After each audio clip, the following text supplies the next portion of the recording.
அனைவருக்கும் இனிய புத்தாண்டு நல்வாழ்த்துக்கள். இந்த 2025ல உங்கள எல்லாரையும் சந்திக்கிறதுல ரொம்ப சந்தோஷம். இந்த 2024 முழுவதுமாக நம்ம வானிலை அறிக்கைய நெறைய பேர் தொடர்ந்து கேட்டிருந்தீங்க. சப்ஸ்கிரைப் பண்ணி தொடர்ந்து சப்போர்ட் பண்ணீங்க. அனைவருக்கும் எங்களுடைய நன்றிகள். அதேபோல இந்த 2025ஆம் ஆண்டிலும் தொடர்ந்து நீங்க சப்போர்ட் பண்ணுங்க. வரக்கூடிய நாட்கள்ல இப்ப அடுத்த டேட் அனௌன்ஸ்மென்ட்குள்ள போப்போறோம். இதுவரைக்கும் நம்ம நாகப்பட்டினத்தில 8 சென்டிமீட்டர் மழை பார்த்தோம். அதுக்கப்புறம் தேனியில மழை வந்துச்சுன்னு சொன்னீங்க. தூத்துக்குடி, திருநெல்வேலில விட்டு விட்டு மிதமான மழை மட்டும் கிடைச்சதுன்னு சொல்லியிருந்தீங்க. ராமநாதபுரம் மாவட்டத்தில, கன்னியாகுமரியில ஆங்காங்கே அங்கொன்றும், இங்கொன்றுமாக பரவலாக மிதமானதிலிருந்து கனமழை வரைக்கும் பதிவானதெல்லாம் நம்ம பார்த்தோம். சரி இதெல்லாமே ஒரு பக்கம் இருந்தாலும், ஒரு சில இடங்கள்ல கனமழையும் வெளுத்து வாங்கியது. அப்போ நம்ம அந்த தேதிகள் அனௌன்ஸ்மென்ட் கொடுத்துக்கிட்டே இருந்தோம். எங்கெல்லாம் அந்த ரெயின்ஃபால் இருக்கும், எங்கெல்லாம் அந்த மழை பொழிவு இருக்கும் அப்படிங்கிற தகவல் கொடுத்துக்கிட்டே இருந்தோம். அதே மாரி நல்ல ஒரு மழையும் கிடைச்சது. இதுக்கப்புறம் நமக்கு கிட்டத்தட்ட இயல்பு நிலை திரும்ப ஆரம்பிச்சிரும். ஏன்னா நெறைய பேர் வந்து ஈவினிங்ல, நைட் டைம்ல ரெயின் வருமான்னு கேட்டிருக்கீங்க. லேசான மழை, மிதமான மழை மட்டும் தான். இனிமே வந்து தென் மாவட்டங்களாகட்டும், டெல்டா மாவட்டங்களாகட்டும், இனிமே நமக்கு அந்த சாரல் மழை, லேசான மழை, மிதமான மழை மட்டும் தான் இருக்க போது.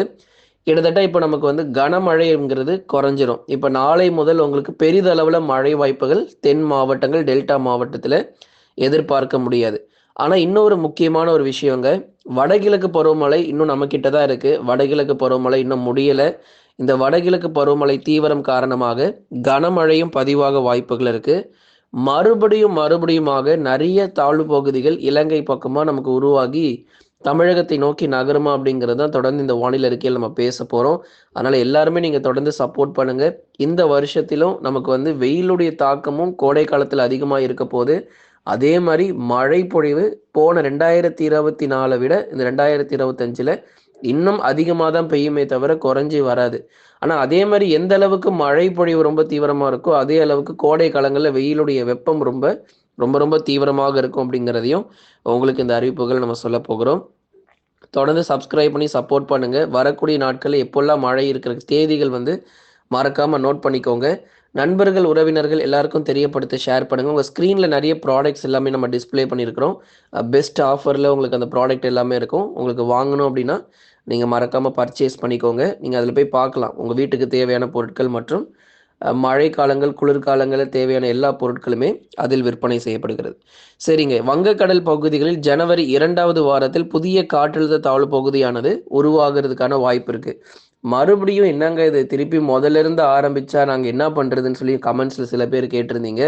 ஏன்னா வடகிழக்கு பருவமழை இன்னும் நமக்கு முடியல. வடகிழக்கு பருவமழை ஓய்வு கொடுத்து விட்டதுன்னு சொல்லி எப்போ அனௌன்ஸ்மென்ட் வருதோ, அப்பதான் நமக்கு ரெயின்ஃபால் வந்து கம்ப்ளீட்டா ஸ்டாப் ஆகும். முழுமையாக அந்த மழை பொழிவு அப்படிங்கிறது தமிழ்நாட்டுல அப்போதான் நமக்கு வந்து ஓய்வு கொடுக்கும். அதுவரைக்கும் நமக்கு அடுத்தடுத்து மழை வந்து கொண்டே தான் இருக்கும்.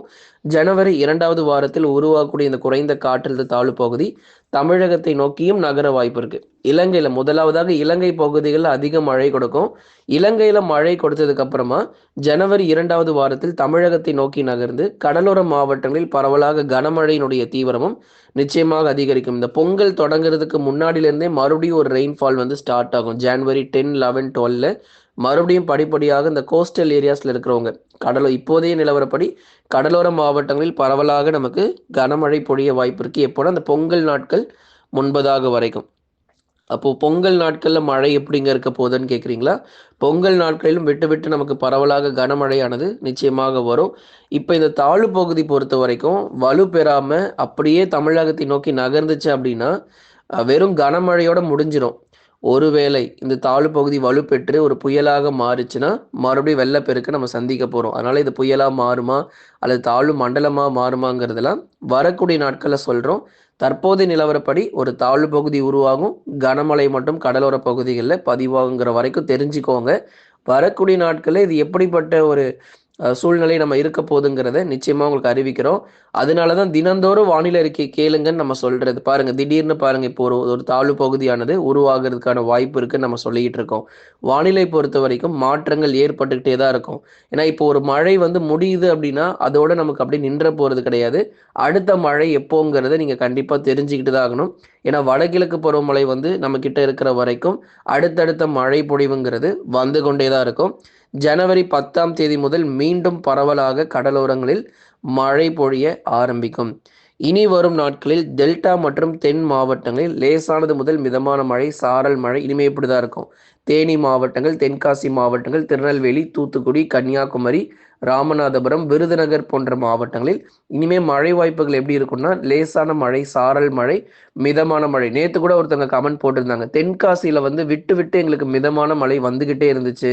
நீங்க சொன்ன மாரியே தென்காசியில நல்ல ஒரு மழை கிடைச்சது எங்களுக்கு அப்படின்னு சொல்லி, நேற்றைக்கு கூட நெறைய பேர் கமெண்ட்ல போட்டிருந்தீங்க. திருநெல்வேலி மாவட்டங்கள், தூத்துக்குடி மாவட்டத்தில் கூட ஒரு சில கமெண்ட்ட பார்க்க முடிஞ்சது. பரவலாக எங்களுக்கு மிதமான மழை தொடர்ந்து பதிவாயிட்டே இருக்கு. செம்ம கிளைமேட்டு அப்படின்னு சொல்லி போட்டிருந்தீங்க. தொடர்ந்து பார்க்கலாம். அதே மாரி பொங்கல் நாட்களிலும் நமக்கு இதே போல வானிலை பொறுத்தவரை மிதமான மழை மற்றும் கனமழையாக தொடர்ந்து நம்ம எதிர்பார்க்க முடியும். ஆகவே இனி வரக்கூடிய நாட்களில் தென் மற்றும் டெல்டா மாவட்டங்களில் லேசானது முதல் மிதமான மழையாகவும், பகல் நேரங்கள்ல சில இடங்கள்ல வெயிலும் வந்து காணப்பட வாய்ப்புகளும் அதிகமாக உண்டு. பனிப்பொழிவும் அதிகாலை நேரங்கள்ல ஒரு சில பகுதிகள்ல அதிகரித்து காணப்படும். சென்னை, திருவள்ளூர், காஞ்சிபுரம், செங்கல்பட்டு இந்த மாவட்டத்துக்கு நம்ம எச்சரிக்கையே குடுக்கல. அதனால மழையும் வரல.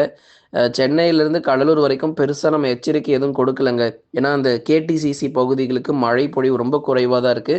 அப்படியே நமக்கு மழை வந்தாலும் சாரல் மழை போல பெய்யுமே தவிர, மற்றபடி ஒரு மிக கனமழை, அதி கனமழைங்கிறது கேடிசிசில நம்ம பார்க்க முடியாது.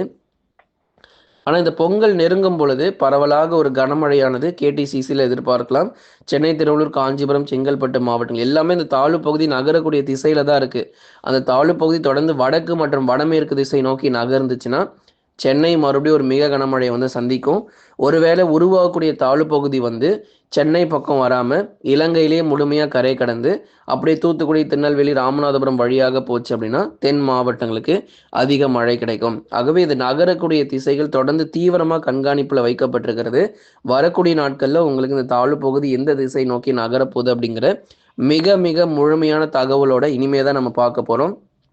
வடகிழக்கு பருவமழை பொறுத்தவரைக்கும், இனிமே தான் ஆரம்பிக்கிறது போல இருக்குங்க. வங்கக்கடல்ல ஏற்படக்கூடிய மாற்றங்கள பார்த்தா, ஏதோ பருவமழை இப்ப தான் மொதல்ல தமிழ்நாட்டுல ஆரம்பிக்கிறது போலவே இருக்கு. ஏன்னா, அப்படிப்பட்ட புயல் சின்னங்கள் கூட வாய்ப்புகள் இருக்கு. ஏன்னா, இப்ப இருக்கக்கூடிய வங்கக்கடல்ல இருக்கக்கூடிய நிலவரத்தெல்லாம் நம்ம எடுத்து பார்க்கும்போது, புயல் சின்னங்கள் கூட உருவாகலாம் போல இருக்கு. அப்படிப்பட்ட ஒரு சூழ்நிலைகள் நம்ம பார்த்துட்டுருக்கிறோம். அதனால தொடர்ந்து ஒவ்வொரு நாளும் உங்களுக்கு அறிவிப்புகள் கொடுக்கப்படும். தற்போதைய நிலவரப்படி நீங்க கவலைப்படணும்னு அவசியம் இல்ல. வானம் மேகமூட்டம், வெயில் மட்டும் தாங்க. சென்னை, திருவள்ளூர், காஞ்சிபுரம், செங்கல்பட்டு, விழுப்புரம், கடலூர், புதுச்சேரி மற்றும் காரைக்கால், கள்ளக்குறிச்சியில் தற்போதைய நிலவரப்படி உங்களுக்கு வெயில் மட்டும் தான் இருக்கும். அதே மாரி இரவு மற்றும் அதிகாலையில நல்ல ஒரு தீவிரமான பனிப்பொழிவு மட்டும் எதிர்பாருங்க. உள் மாவட்டங்கள் உங்களுக்கு இன்னும் கவலையே கிடையாது. உள் மாவட்டங்கள்ல மழையே இல்ல. வேலூர், திருப்பத்தூர், ராணிப்பேட்டை, திருவண்ணாமலை, சேலம், நாமக்கல், கரூர், திருப்பூர், ஈரோடு, கிருஷ்ணகிரி, தருமபுரியில் பெரும்பாலும் பனிப்பொழிவே அதிகமாக காணப்பட வாய்ப்பு. அப்படியே நமக்கு மழை வந்தாலும் அந்த பனிச்சாரல் போல ஏதேனும் சில இடங்களில் எதிர்பார்க்கலாம். மேற்கு தொடர்ச்சி மலையொட்டிய மாவட்டங்கள் நீலகிரி, கோயம்புத்தூர், தேனி மற்றும் தென்காசியில் அநேக இடங்களில் வானம் ஓரளவு மேகமூட்டமும், சில இடங்களில் லேசான மழையும், பனிப்பொழிவு இரவு மற்றும் அதிகாலையில் மேற்கு தொடர்ச்சி மலையொட்டிய மாவட்டங்களில் அதிகரித்து காணப்படும். ஆகவே நண்பர்களே, நீங்க மறக்காம லைக் பண்ணுங்க, சப்ஸ்கிரைப் பண்ணி தொடர்ந்து சப்போர்ட் பண்ணுங்க. நெறைய பேர் வந்து ப்ராடக்ட்ஸ் எல்லாம் பர்ச்சேஸ் பண்ணியிருக்கீங்க. ரொம்ப சந்தோஷமா இருக்கு. தொடர்ந்து பர்ச்சேஸ் பண்ணாதவங்க நீங்களும் வந்து மறக்காம அந்த பொருட்கள் வாங்கி பாருங்க. உங்க வீட்டிற்கு தேவையான பொருட்கள் மற்றும் உங்களுக்கு அந்த மழைக்காலங்கள், குளிர்காலங்கள் தேவையான பொருட்களும் இங்கே விற்பனை செய்யப்படுகிறது. தொடர்ந்து நம்ம சேனல்ல மெம்பர்ஷிப்பா நெறைய பேர் இதுவரைக்கும் ஒரு 42 பேர் கிட்டத்தட்ட கடந்த 1 வாரத்தில மட்டுமே ஜாயின் பண்ணியிருந்தாங்க. ஆகவே மெம்பர்ஷிப்பா ஜாயின் பண்ணவங்களுக்கு ரொம்ப சந்தோஷம். அதேமாரி நம்ம சேனல்ல சூப்பர் சேட்ட பயன்படுத்தியும் நீங்க சேட் வந்து பண்ணலாம். உங்களுடைய சேட் வந்து ஹைலைட்டா வந்து காமிக்கும். நண்பர்களே, நீங்க தொடர்ந்து மறக்காம சப்போர்ட் பண்ணுங்க. வரக்கூடிய நாட்கள்ல வரும் மழை பொழிவிலிருந்து தப்பித்துக் கொள்ளுங்க. ஏன்னா ஒவ்வொரு நாளுமே வானிலையில பொறுத்தவரைக்கும் மாற்றங்கள் ஏற்பட்டு கொண்டே தான் இருக்கு. இனி வரும் நாட்கள்ல உங்களுக்கு எந்த தேதிகள்ல மழை பொழிவு இன்னும் ரொம்ப தீவிரமாக இருக்குங்கிற அறிவிப்புகளையும், புயல் வருமா? வராதா? அல்லது வெறும் தாழ்வு பகுதியாகவே தமிழ்நாட்டுல மழை கொடுக்குமாங்கிற மிக தெளிவான தகவல்கள் அடுத்தடுத்து வரக்கூடிய நாட்கள்ல உங்களுக்கு கொடுக்கப்படும்.